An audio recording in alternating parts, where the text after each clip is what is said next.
it's Shadzi, correct? Shadzi, right? Yeah, just want to make sure I wasn't like, because normally I start out with like Javad Shadzi, how are you? And then you'd be like, dude, how long have I known you? I've known you how long? And you can't pronounce my last name.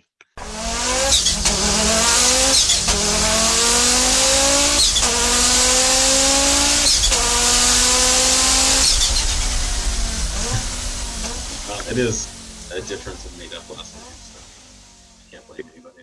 It's a what?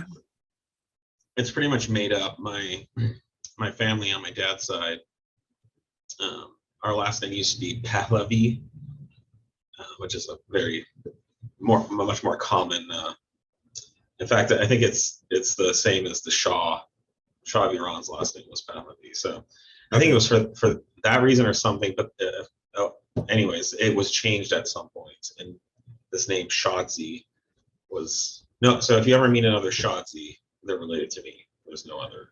Right. It's very unique to you.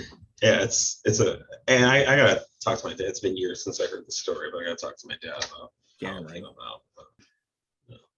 Anyway, I just wanted to catch up because I really thoroughly enjoyed our conversation. That was fun. But I don't know if there's anything else you want to specifically cover. I think I was thinking about this a little bit. I come at everything from an aftermarket performance perspective, and you are connected to Audi themselves. So it'd be interesting to have if you wanted to, or we could have a dialogue of, how we both come to an Audi sitting here in front of us, and maybe some like concerns or misconceptions or myths about aftermarket tuning or things like that. Because I know in my world, everyone's like, yeah, we're gonna mod our cars. It's just a matter of what are we gonna do. And then I go on like out in the Audi club, especially on the national page, and there's people like there's memes like making fun of people who modify their Audis, on the Audi club national page. And you mean on the Facebook group? Yeah. So it just sometimes it occurs to me like, sometimes I forget that only like 2% of Audi owners actually mod their cars, or whatever the actual number is. Obviously, our small is much higher. So we could talk about that. We could also talk about electrification and stuff like that. I have a lot of thoughts about the future of performance electrification. There's a lot of hardcore ICE fanatics who just think like electrification is bad for performance, bad for tuning in the industry, and that's just not true. So it means things are going to change. It means it has impacts for what we do and how we do things. There's just a lot of hysteria out there. Like California is banning all gas cars. Well, actually, I bet you're hearing a lot of that. Yeah, they're not. There's still going to be like the majority of all cars in California will still be gas, even in 20, 30 years from now. So there'll be a lot more electric cars than there are now, and there won't be any new cars being sold after 2035. But there will still be lots of, in our lifetime, it's still going to be a lot of gas cars on the road. So we're not done with. I mean, no one's canceling their oil orders anytime soon. So should we jump right into the EV thing first and tackle that? Sure. Yeah. Whatever you want to do. Yeah. I mean, whatever. I mean, it's I don't know. Did you see on the news yesterday, Prince Harry, that jerk was his Audi e-tron, his gas guzzling Audi e-tron. Yeah. This is just like basic observation skills are just not there. I don't know what to tell you. What's funny is like Jalopnik, I found myself, don't argue on the internet is the takeaway, but like I found myself arguing with a guy who read the Jalopnik story, who was like, because I think Jalopnik said, but you can tell by the grill, right? Like, so like this guy, but like, well, he could have swapped the grill. It could have been an e-tron grill on a gas Audi. Like, yeah, that's not how it works, man. Like, it's not a Q5. And I think, anyway, doesn't really matter. But on the EV thing, I think what a story like that triggers with me, or that I see triggers from others, and then I find myself responding to, is there's like the usual talking points of like how dirty. I mean, we know batteries are a challenge at this time in technology, or how dirty electricity is going on the cars. I find that's a misnomer. In Pennsylvania, I can pay for my source, so I'm paying extra for clean energy, right? So I can displace. I may be pulling coal-fired electrons onto my car, but I'm paying for solar or whatever. Yeah. Anyway. Yeah, no, I love talking about that stuff. I think a lot of these topics people are afraid to talk about because they've been politicized. Yeah. And I really don't like that. I don't like the politicization of topics that are not political. And so I think it's helpful for people like us who have maybe a little deeper level of understanding to talk about issues in a more accurate, nuanced way than how most people think about things, which is like literally headlines. Different headlines are bouncing right in their heads. It's like, well, oil is dirty. We know that. Gas is dirty, and we know electrification has environmental impacts too. Now they're not all the same, right? And the impacts of electrification on the environment are different. And then there's the future of what can be done with electrification. So we're as clean as we're ever going to get with gas. I mean, we're diminishing returns, but we're just in the very beginning of what we can do with electrification. So it's all that stuff has to be talked about. Yeah, that's the thing, right? Like it seems like everybody's like they want electrification to be as clean as it possibly can be right now, right away, not realizing there's a century of development and distribution build out and on gasoline, and like it's just starting now. So you said, I'm curious if you have any thoughts on, or have any information, being in California. Obviously they just recently passed 2035 they're going to stop selling ICE cars in state. New vehicle sales. Okay, so that's 13 years, 12 and a half years from now. Yeah. So looking at like just the way life cycle, because I mean the fleet doesn't change overnight anyway, even if that were today, right? So I guess that's something I wonder about too, is like it's all the thing that takes a very long time. And so when you have things like, I saw you post on Facebook a week or two ago about the testing of nuclear fusion, right? Now that's probably at best 3 decades out from commercialized use, maybe further. So I have some friends that work at the lab, and we'll talk about that stuff. And then they're like, it's not really in our lifetime. No, really. Yeah, I mean, maybe it's just starting or whatever, but the scale they're doing it at right now is like, it's like we made a synthetic protein chicken cell, and someday everyone's going to eat like lab grown chicken, so I mean it's a very, very basic, the fact that they're doing it, just what they've done now is really difficult. But it's a ways out. And electrification's 5 years ago we didn't really have electric cars here in California. There was no electric car infrastructure. I mean, there was just a few charging stations here and there. And now, where I'm at right now in Fremont, I don't know what the percent of just Teslas here, right? So probably at least 10% of the cars in Fremont are Teslas. Really? It's got to be. And in the Bay Area in general, you drive around, it's a lot of electric cars. So, and there's, you go to, the mini mall down the street, and there's charging stations there, we didn't have any of that 3 years ago. Certainly not like 6 or 7 years ago. And now we're talking about 13 years from now, Right. And well, sooner than California, though, I suspect probably in 5 to 7 years, Audi will be largely fully electric anyway. Yeah, well, and I'm sure you know about that, right? But the manufacturers are really what's leading this. It's not California is not the bad guy, if anything. California is saying 2035 is, if they're just listening to what the manufacturers are saying, they're not out of the ordinary. I mean, every major manufacturer is committing to go fully electric at some point. Yeah, it seems like everybody who's anybody. And the other side of it is like when the political discussion starts to happen, the other thing I'm surprised isn't a talking point is like the strategic importance of electrification. Like, we've had electricity around us, it's ubiquitous, but electrification based on mobility is something that is coming. You are seeing China and others invest heavily in this as well, right? And go all in, manufacturers going all in, building out the grid, etc. Like we can like kind of like the internet, right? And we jumped on it early, and because of that, the West and the US in particular kind of owned the internet, and still dominate in that space today. Like, we can cede that to the Chinese or whomever else if we wish, but like, Yeah, it's coming. well, you're right. I don't understand why there's not that kind of hardcore economic desire to take advantage of the incredible lucrative business opportunities that electrification presents. Yeah, and there's a lot that needs to be done, but we're just in the infancy of all this. So there's tremendous opportunity, and whether you like coal or not, whether you think it's a great energy source or not, which almost nobody does anymore, somehow it's been politicized, and so it represents something to a lot of people. But Right. the coal industry is collapsing, and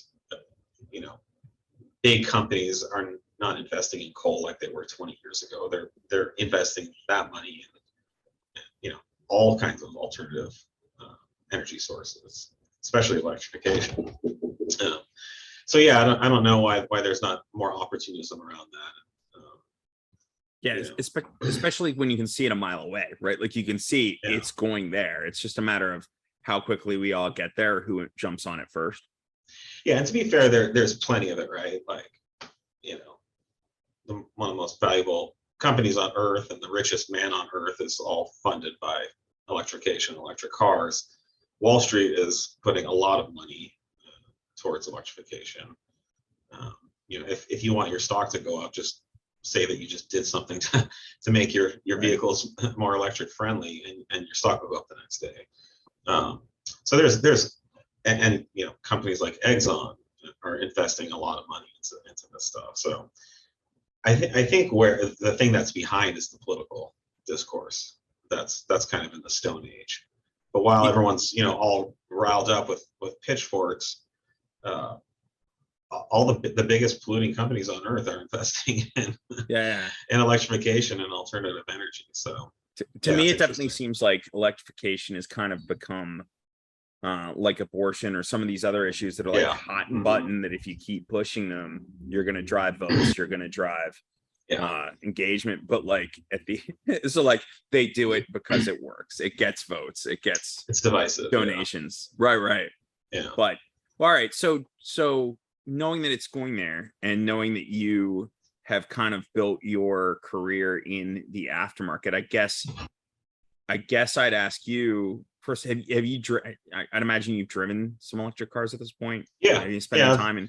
I'd like to spend more time. I've never daily driven an electric car, but I've driven lots of Teslas and all of Audi's electric offerings and things. And they're nice. I mean, they're great cars. They drive nice, and obviously the performance potential is massive with what you can do with an electric motor versus an internal combustion engine.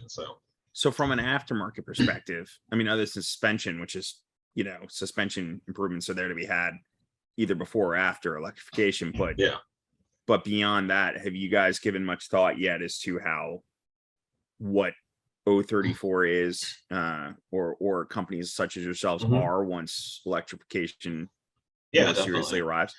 I mean, we are 034 is now we're part of a bigger group of companies that there's a lot of focus on the future and our financial viability. People are investing in the company so that we can generate growth and new opportunities. So there's a lot of scrutiny on what does our next 5-10 years look like. And the reality is, for most aftermarket companies like us that are tuning cars that are already on the road, typically cars that are usually not brand new, usually like 5 to 15 years old. Right now, kind of the really hot applications for us are V8 era cars and MQB Mark 7 cars. So those are all 5 to 10 year old cars. Right. B9's really heating up because that's been out for about 5 years now, so that's very hot too. Nobody's in business right now because of the Mark 8s, and part of it's just because there's hardly any being delivered. But even if there was lots of them being delivered, it's still kind of the sweet spot is that second owner. cars have been on the road, they're out of warranty, and people want to have fun with them. The values have come way down. So you know, from just, you know, a basic level, if you're an aftermarket company right now and California is not going on new car sales of ICE in 12, 13 years from now, and that means you've got a good 12, 13 years plus another 5, 10 years after that. So I really don't plan on working, I hope I'm still alive then, but I definitely don't plan on working or caring at all about what's going on at 034 Motorsport in 15, 20 years.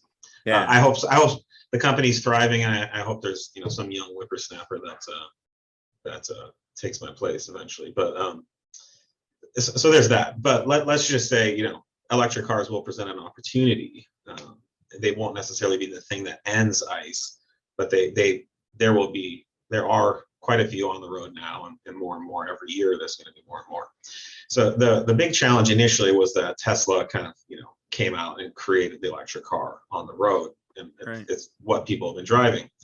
Tesla is not a typical auto manufacturer, just because they've never made cars before and they've been figuring it out. But they kind of took this philosophy of just really having a tight grip on every car that was sold. So, you know, Tesla puts a tight grip on even the parts that they sell. If you want a Tesla wheel nut, it can be very difficult to get, because they just don't want these parts floating around. They want all the parts to build more cars, and they've been doing these over-the-air updates. You know, so there's been a really close connection between owning a Tesla and being connected to Tesla. So trying to go in and reprogram or do anything with the, you know, the motor control units or any electronics in Tesla would be very difficult, because if you could sell a Tesla customer a flash, if you could hack into Tesla's software, because they wouldn't let you, right? Right. You'd have to back end into it and reverse engineer it and get access to it. Then Tesla would just write over it the next day, because, you know, the car would probably say, you know, I've been reprogrammed, is this right? And then Tesla's factory would be like, nope, that's wrong. Here's the correct version of software that you should be running. But once you kind of take Tesla out of the picture, and yes, you're right, with Tesla's suspension, braking, all that kind of stuff, interior mods, and this is what you find because of, you know, the way Tesla has dealt with their cars, that there are quite a few now aftermarket companies that support Tesla, and basically they sell springs, tires, wheels, knickknacks and things like that, because you can't really do much with the electronics in a Tesla. Right. But you know, for example, you go to like the Volkswagen Audi universe or the VAG universe, and you know, like the Volkswagen e-Golf was basically an ICE car with an ICE ECU, engine control unit, that had an electric motor in place. So instead of having the ECU controlling the torque delivery of a ICE motor, the controller is simply controlling the torque delivery of an electric motor. And so, you know, you can see the difference where Tesla kind of came up with this whole thing, you know, on their own, but these classic auto manufacturers are really coming at electrification from an ICE point of view, much more so than Tesla did. So that gives all of us hope that in the future, a company like 034, we can sell tunes for electric cars. Yeah. We can. There's certainly extra capacity left in the battery system and the motors, and we can play with the voltage and amperage that's going to the motor, and we can control the power curve that's arbitrarily created by the ECU. We could even you know, engineer and build bigger, more powerful motors that could go in the place of the factory motors. So, you know, there's a lot that can be done with electrification moving forward. There are aftermarket companies like AEM who you know, have released standalone ECUs for electric motors, which Holly Group just recently acquired AEM for that technology, so that they could, you know, sell people crate motors to pull their Chevy 350 out and slap in a much better, more powerful electric motor. So yeah, there's a lot that can be done with electrification, and it doesn't mean the end of anything. And as we've seen in racing, it's the fastest car to ever go up. What was it, Silverstone? Did you see that thing? It had like was fully electric and had like a vacuum system to Goodwood. That Goodwood, yeah. Cameras like fast forward. Yeah. Yeah. I mean, that was an electric car. You can't do that with a nice car. It's just not even possible. So, right. The performance is there. The acceleration is there. The technology is there to go faster and do more than we've ever done in a car. Right. So it's exciting, and there's no reason that that can't apply to performance as well. Yeah, it'll be interesting to see how it plays out. I hadn't thought about replacing, like, motor replacement should be, you know, it's such a, motors as compared to gasoline engines are such a different animal, right? And what that means to a car, etc. Like it's such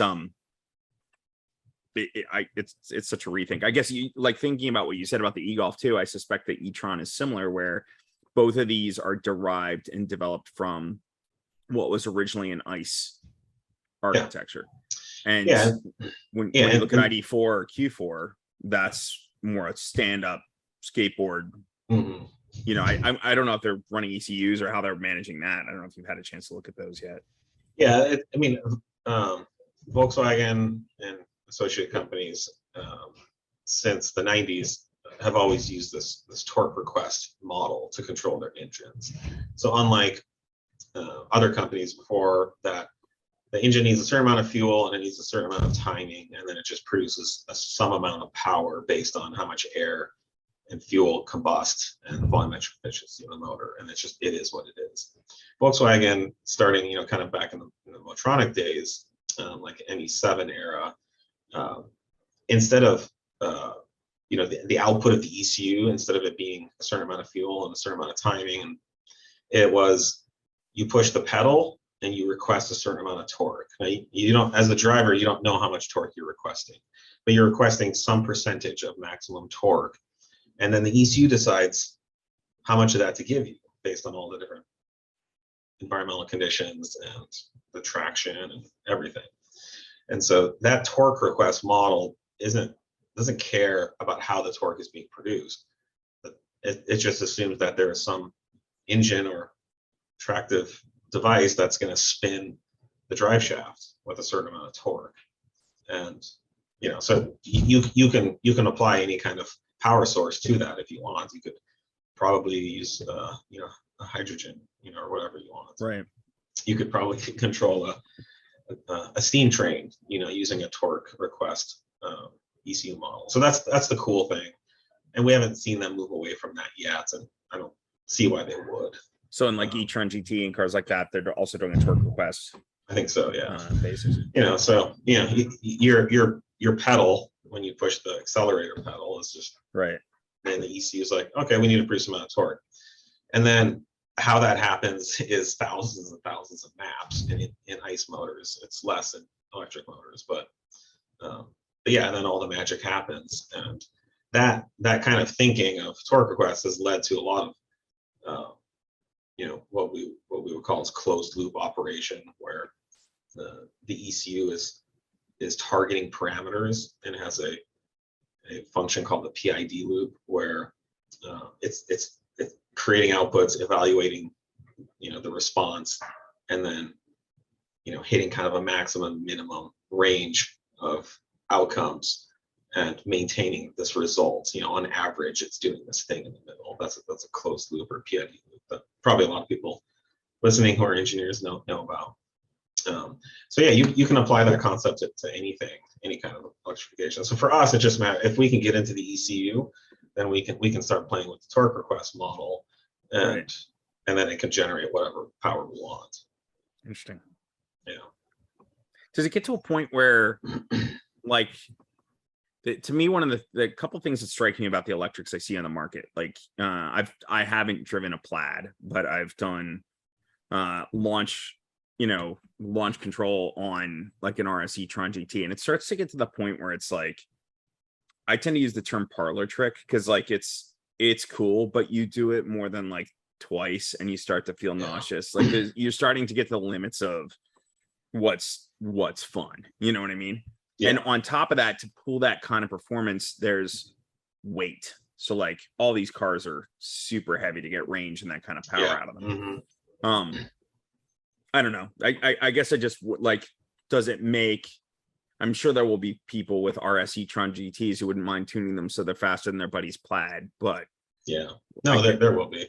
Yeah. Well, I mean, I think the point you're making, or the brings up an interesting challenge for Audi, right? Because nobody needs 1,000 horsepower ever. You don't need it in a race car. If you want to go, if you want to go to Laguna Seca and go the fastest you've ever gone around Laguna Seca in a car, you probably don't need 1,000 horsepower. There's a lot of other things that you need to do way better than that. Yeah. So, the challenge for Audi is, I think Audi is a very sensible German engineering company. And so they think, well, why would anybody ever need 1,000 horsepower? 400 is plenty for anybody, but Tesla's success is built on hype, and Elon Musk is like the hype master, right? In charge of, like, he literally sent a Tesla Roadster to Mars with a mannequin in it playing Elton John or something, for no reason. Like, I just want to know, why? What is this Roadster going to do? Crash into Mars when it gets there? Yeah. Like literally, you can drive a Tesla Roadster on Mars. So, you don't need that kind of power. Now, I think what the aftermarket, enduring aftermarket industry has shown is that people love modifying their cars and they love getting more power. So I think from an aftermarket perspective, there is kind of no limit. As long as we release products that increase the power of vehicles, we always have customers. It gets less and less and less the higher up we go. But there's plenty of people who want 1,000 horsepower or whatever. Yeah. But on the manufacturer level, you don't need it. So then, how does Audi separate itself from Tesla? Because Tesla's got all this hype, and Audi's just producing really nice, safe, well thought out. It's kind of like,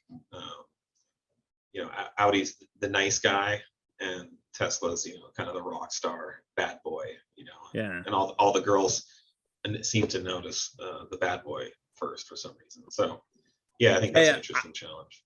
From my layman's perspective, but I'm sure there's perhaps some truth in this. It almost seems like the legacy car manufacturers they've been in it for so long, and they've got so many vehicles in service that, like, they're particularly cognizant of the legal ramifications of that, right? Whether that's being bitten by recalls or whatever else, or liability of, like, even just the autopilot, the nature of the term autopilot, or the way that system is built, or the calling kind it of that, or until it is, it's it's almost snake oil until he shows me one that's actually that is actually level 3 or more.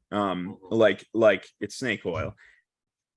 Again, who knows? He can land a rocket on its, whatever, with SpaceX. He's done a lot of things well, no question. Right. So, I've never counted the guy out, but at the same time, he also says a lot of things. Like, I think a couple years ago, he'd say within a couple months or within a year, Teslas would be level 5. You could I think that's what he said, right? Like, they would drive themselves and you could just rent them out and whatever. So, like, he clearly doesn't play by the same rules, and I don't know. He does not at all. Right. And I don't know, as a car enthusiast who's been a car enthusiast for years and understands and appreciates those rules to some degree, while sometimes I complain that, like, sometimes certain manufacturers that we love may play it safe in certain regards, they're also doing so for a reason, because they have so many cars in service. And so, like, over the air updates are another great example. Like, there aren't a lot of people doing that yet, because liability involved with it is something that, like, most legal departments are like, figure this one out before we start setting its prime time. No, you're right. He doesn't play by the same rules, which makes him, the visionary innovator that he is. But it comes at a price too. So it'll be interesting to watch Tesla's longevity, because I think, the auto manufacturers they're in it for the long run. They're and I think Elon could, Tesla could blow up tomorrow and he'd be on to the next thing, Right. He's got 10 other things going, and that's kind of his. So I have my own opinions, but I'm curious yours, and I'm happy to share mine after you do. Mm-hmm. Do you, if you care to, where do you think Tesla ends up? Well, of course, we know where their valuation is. Yeah. Like, looking where they are in the market, give them, let's say, 5 to 10 years for the rest of the market to really engage in electric. Where do you think they it's definitely my opinion that, you know, and this is my opinion, and who knows, Right, yeah. you know, what'll happen. And I kind of, early on, I didn't really, I mean, I'm right down the street from Tesla and I hear all the gossip and everything. And I didn't even think they'd make it this far, but I do think that, you know, they have a lot of headwinds in the future, especially with, you know, real auto manufacturing companies really doing electrification well. And I think Volkswagen and Audi are just starting to get there. Some of the new stuff they're releasing, I think, you know, can and does compete head to head. But you know, but everyone just got such a late start, and Tesla did so much so well so quickly that shocked everybody. But I don't think Tesla defines electric cars, you know, in 10 years. Yeah, right. Even in 5, I think maybe even 5. I think unless they take that market cap and start like buying things up, which I don't know why they would, but unless they do that, that long term, they are basically like Porsche in a way. And by that, I mean a kind of very loyal, sometimes cult, like, you know, like I'm not saying Porsche, I appreciate everything Porsche does, but like, no, I know the point you're making. Yeah, but like a very, like, people who are Porsche people tend to be like, you know, really into it. And same with Tesla. And I find Tesla owners are very loyal to it. But beyond that, once you have the major manufacturers who have the ability to ramp up production and do those numbers, they're, you know, Porsche on its own outside of Volkswagen Group had a challenge because like the market's just so big, right? Yeah, no, I think you know, Tesla's success is in large part due to what you described earlier, the kind of lack of concern for liability, the hype, willing to say things that don't end up being true, and just kind of, you know, overwhelming the market with attention and engagement. But I don't think that's going to work long term. And I think, you know, that attracted a certain amount of cars, certain amount of clientele. I know around here, and I think probably in a lot of places, owning a Tesla was the status symbol, and it still is to some degree. It's funny. There's so many people like, oh, well, you can afford a Tesla. I'm like, well, they're like $70,000. Is that a lot of money these days for a car? I mean, how many cars? What's the average price of a car now? Yeah, I don't know offhand, and I mean, it's probably first world problems, right? But I know enough people now with, like, you know, cars approaching $100,000 or even more. You look like like a Lightning is $100,000, and people say like, oh, that's crazy expensive. It's like, well, have you looked at the pricing of luxury trucks lately? Like, I'm not so sure it is, right? Like Raptors, those are, you know, those can be much more expensive than the average. Yeah, even like a luxury spec, like a King Ranch, or like a, you know, like they get up there. So like, and I'm in central Pennsylvania. You see a lot of trucks. Like, I see a lot of expensive trucks too. I see a lot of cheap, you know, like older trucks, but I also see expensive stuff. And like, so it doesn't seem. I do think, you know, like you said, they get to a certain point and they kind of get their marketplace. But I guess it's kind of ironic we spent so much time talking about Tesla. Well, if you're talking about electrics, you almost have to, right? Like, I did just do I if you saw, when we were in Monterey, I saw you out there. I got a couple laps around Laguna in the RS e-tron GT. And you were driving. I got to chase TK. But it was interesting, that car, right? Like it's you know, obviously it shares with Taycan. It's a very aggressive car, but you still have, what struck me of the dynamics of that car on track are the weight and how low it is, but also the weight, right? Like physics, you're still carrying a lot of, and then the immediacy of the torque. So you can at any moment, if you wish, right? It seemed like I could get on it very quickly and break the wheels loose a bit, just because it was so, like, you know, like that immediately. And so it was very controllable. But I mean, I have to think, if you're going to do like an HPD or track day, and I've heard of some Taycan owners kind of doing this already, like, it's an expensive day. You're doing brakes and tires, like, at the very least. I'm waiting for somebody to make that kind of lightweight. Yeah, you might not have big range. And I think that's what all the manufacturers are afraid of right now. But like, something where you can pull some of that weight out, because it's so great to have it low, but there's just so much of it. Yeah, no, that would be cool.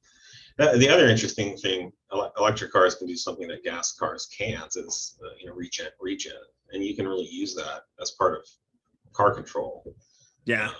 You know, that's an interesting thing that you know, cars get a little bit of engine compression, braking a little bit, but nothing like an electric car has. So I'd be curious, right? I'll be honest, I didn't use either. I know we have in our house, we have an e-tron. So like, I know the you know, they have the shift down points that like basically put in two preset levels of regen.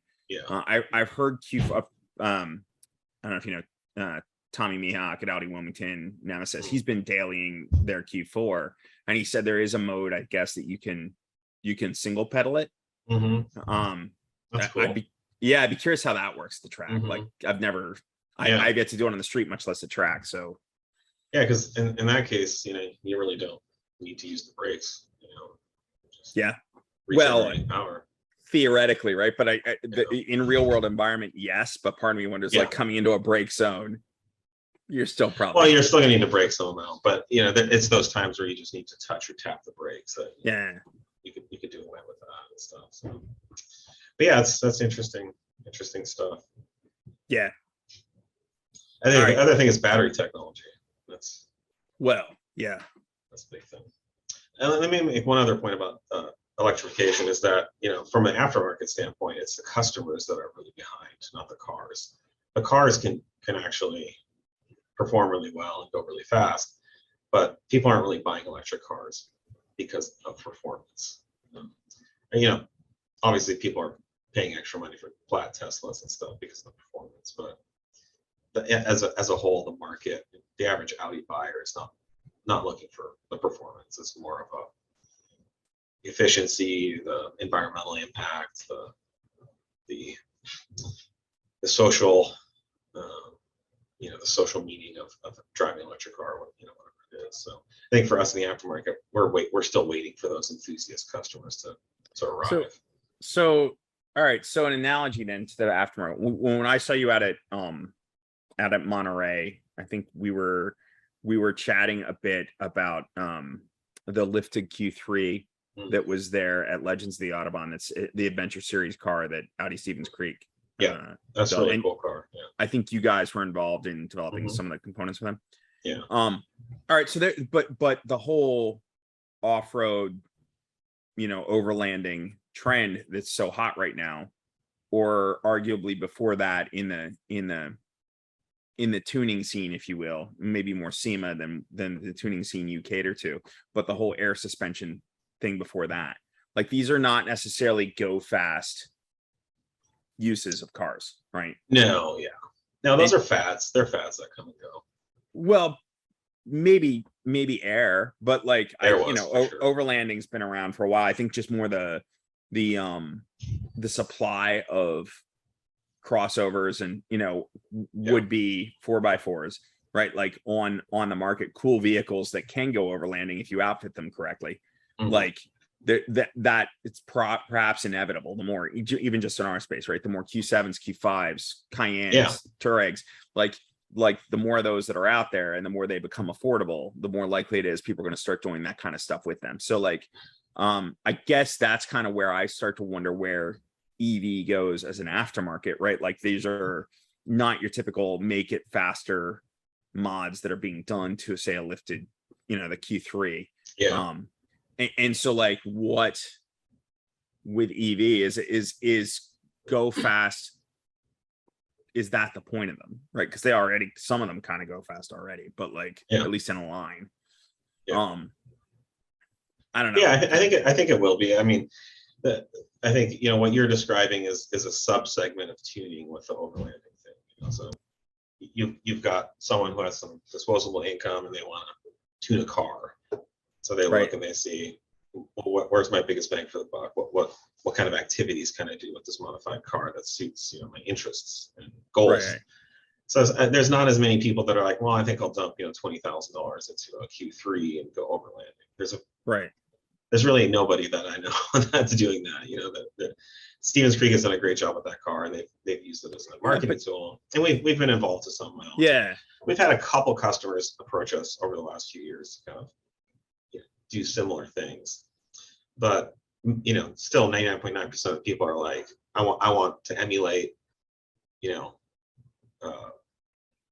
I mean, I think for a lot of people, they go back to, that poster behind you, or I've got, a poster of an IMSA GTO right here. And I think for or maybe the A4 BTCC cars, or the V8 DTM cars, or, a lot of it's kind of heritage racing, Audi sports sedan racing that they did in various series that really drives people's desire to, like, I want to go fast, like those cars went fast. And so I think if Audi can inspire people like that with electrification, then there will be a lot more people that want to do that too. Is it also like the overlanding thing? I still think we're at the front of that, and not so faddish. Like, I'm not here to beat up on air suspension, but air suspension as a trend definitely, I think, is a fad, because it's a visual, it's an aesthetic tool, and aesthetics tend to be fashionable, right? So right. At Pebble Beach, everybody's wearing skinny jeans and skinny suits, and then here's Aaron Paul wearing like some ridiculous, not whatever, pink zoot suit, right? like kind of saying screw you all with your, so like the visuals change over time, and I bet next year more people are dressed like Aaron Paul. But I guess where I'm going with that is more, there's this supply of Q7s and Q5s, right? So like, what are you going to do with the Q7 and Q5? It's not, if I have if my first car is a hand-me-down S4, my parents buy me like a CPO S4, and I take that to college, versus a Q7. If you're going to make that car its best self, either one of those, you go two different directions, right? The S4 is probably more go fast, make it capable, on track, etc. Q7's not really, what that vehicle's about, right? Well, here's an idea for you, George. Car tuning was in large part helped to grow through racetracks opening up to the general public to come drive there. The driving event phenomenon, which really kind of started in the 90s. But my first track day was like 95 or something like that. I didn't even know it was a thing. I didn't even know you could do that. And so I was like, wow, you can drive on a racetrack? That's pretty freaking cool. And I can learn how to drive a car fast, And so I actually started building cars just so I could do that, and Audi Club was the first place I did that. No kidding. So maybe Audi Club could start a new series of events for off-roading and overlanding. Actually, the local chapter did something like that, where someone owns a ranch, and they set up 3 routes, and people were driving their Q5s and stuff up there. But yeah, I think if there was events or outlets or places for people to drive these cars, and they could be inspired by Audi or Volkswagen efforts, then I think it could drive a lot of enthusiasm around that. I mean, there is the Dakar program, right? So I'm curious how that's the one example I could think. Right, but we're kind of well beyond either the hill climbing or the rally days. But watching the Dakar program last year, part of me was like, we actually came out of those couple of weeks. We'd already been discussing, like, have you familiar with the Rebel Rally? I've heard of it. That's how to pronounce it. I don't know, but it's like it's an all women's kind of overlanding. Similar. They have a base camp and they're out running events every day, so it's almost like Dakar in the way it runs and things like that. Where like, I don't know. We'll see how it plays out, but like, I guess where I'm going with that too is like, I'm trying to get my head around EVs and what they've, our e-tron. I've done wheels, I've lowered it, tires, whatever. But like roof rack, kind of traditional stuff you would think of like doing with an Avant. Right. But like how one uses an EV once it's, like you mentioned with your customers, once you're off warranty, once you've kind of got some miles on it, you're not so worried about, like taking some of the shine off the new, like where does beyond suspension tuning, which would certainly make it go faster, like what's the next, what makes that car its best self that is different than the S4 or the Q7? Yeah, it's gonna be completely up to the market and how people want to spend money. If we do a lot of leading the market, where we sit around thinking this would be fucking cool to do with a car. People will love this, and then we go out and convince everyone to do it.